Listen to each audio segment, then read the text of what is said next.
এই ভিডিওটি SBI mutual ফান্ডের সমালোচনা করার উদ্দেশ্যে তৈরি করা হয়নি। বিনিয়োগকারীদের বিভিন্ন প্রশ্ন ও উদ্বেগের প্রেক্ষিতে কিছু তথ্যভিত্তিক আলোচনা তুলে ধরা হয়েছে।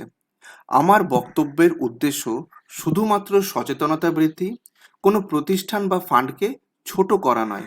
তাই অনুগ্রহ করে এই আলোচনাকে গঠনমূলক দৃষ্টিভঙ্গিতে দেখবেন।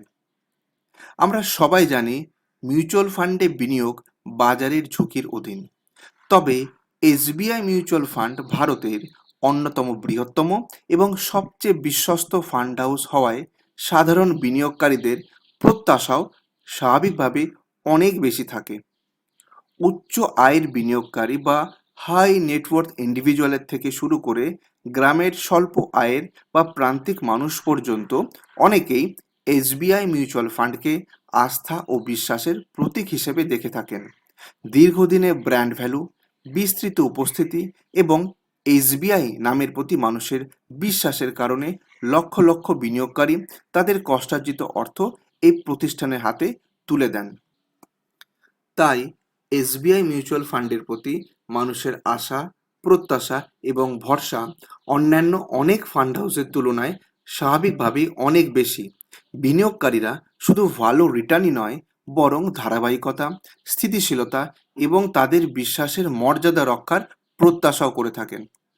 কিন্তু সাম্প্রতিককালে কিছু ফান্ডের পারফরমেন্স সত্যিই চিন্তায় ফেলেছে। এর মধ্যে একটি ফান্ড হচ্ছে SBI contra fund direct plan. 2024-এর 3রা অক্টোবর এই ফান্ডের এনএভি ছিল 431 টাকা 30 পয়সা এবং এখন এই ফান্ডের এনএভি চলছে 406 টাকা 71 পয়সা। তার মানে আমি যদি 3রা অক্টোবর 2024 সালে 1 লক্ষ টাকা এই স্কিমে ইনভেস্ট করি, তাহলে আজকে এর বাজার দর 94,298 টাকা। অর্থাৎ এই ফান্ড আমাকে গ্রোথ দিয়েছে -5,702 টাকা।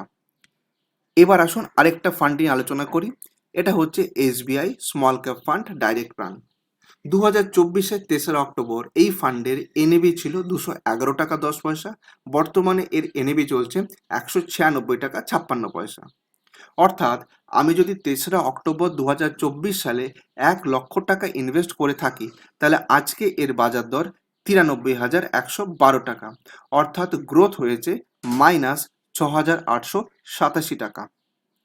আমার ব্যক্তিগত পর্যবেক্ষণে এসবিআই মিউচুয়াল ফান্ডের মোট স্কিমের মধ্যে হয়তো 20 থেকে 25% স্কিম আউট পারফর্ম করছে, 50 to 60% স্কিম মোটামুটি বা অ্যাভারেজ মানে রিটার্ন দিচ্ছে, আর 15 থেকে 20% স্কিম এমন রয়েছে যেগুলো দীর্ঘ সময় ধরে বিনিয়োগকারীদের প্রত্যাশা পূরণ করতে পারেনি। তবে এই অনুপাত সময়ের সঙ্গে সঙ্গে পরিবর্তিত হতে পারে এবং এটি কোনো অফিসিয়াল পরিসংখ্যান নয়, বরং পারফরমেন্সের ট্রেন্ডের উপর ভিত্তি করে একটি সাধারণ পর্যবেক্ষণ। তাহলে প্রশ্ন হচ্ছে, এসবিআই মিউচুয়াল ফান্ডে কি মানুষ এখনো টাকা বিনিয়োগ করছে নাকি টাকা তুলে নিচ্ছে?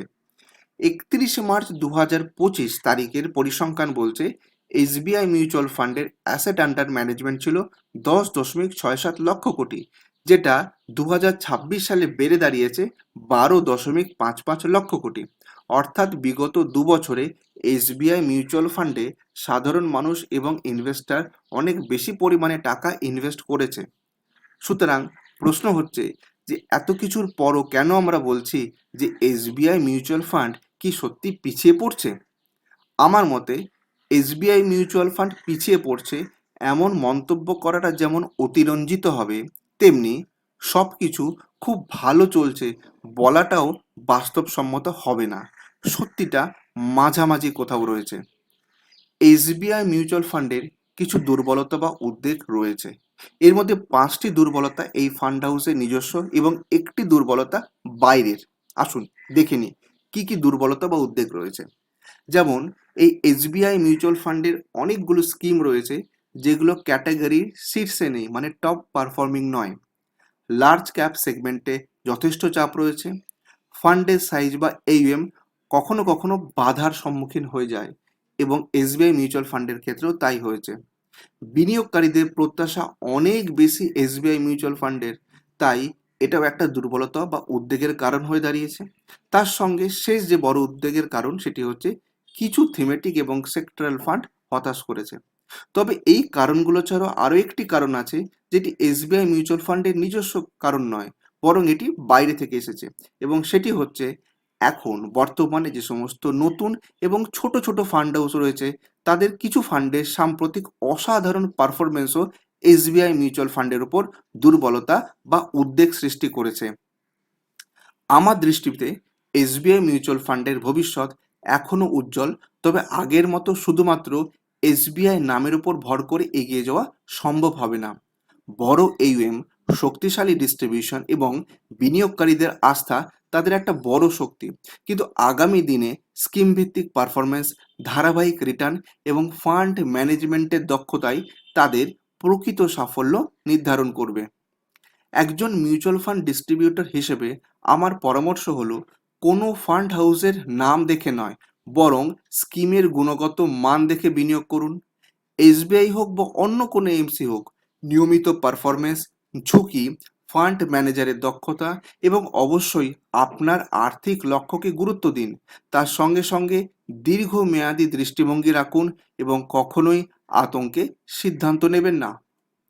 আমার কাছে যদি 10 লক্ষ টাকা থাকে, তাহলে আমি কোনো দিনই একটি এএমসির একটি স্কিমে পুরো টাকা বিনিয়োগ করব না। যে কোনো এএমসি হোক না কেন, আমি বিভিন্ন ক্যাটাগরি ও প্রয়োজনে একাধিক এএমসিতে বিনিয়োগ করে ঝুঁকি বা রিস্ক ভাগ করে নেব। কারণ মিউচুয়াল ফান্ডের সবচেয়ে গুরুত্বপূর্ণ বিষয় হলো ডাইভার্সিফিকেশন, শুধু রিটার্ন নয়। আশা করি আজকের এই ভিডিও থেকে আপনারা অনেক ইউজফুল ইনফরমেশন পেয়েছেন। এই ভিডিও দেখার জন্য আপনাদের কাছে আমি কৃতজ্ঞ। যদি আপনারা মিউচুয়াল ফান্ডে ইনভেস্টমেন্ট করতে চান বা এসআইপি করতে চান, তাহলে আপনারা আমাদের সঙ্গে যোগাযোগ করতে পারেন। আজকের ভিডিওটা এখানেই শেষ করছি। আপনার মূল্যবান মতামত এই ভিডিওর নিচে কমেন্ট বক্সে কমেন্ট করে অবশ্যই বলবেন। আর আপনি প্রথমবার আমার চ্যানেলে এলে অবশ্যই আমার চ্যানেলটা সাবস্ক্রাইব করে রাখবেন। ধন্যবাদ, ভালো থাকবেন।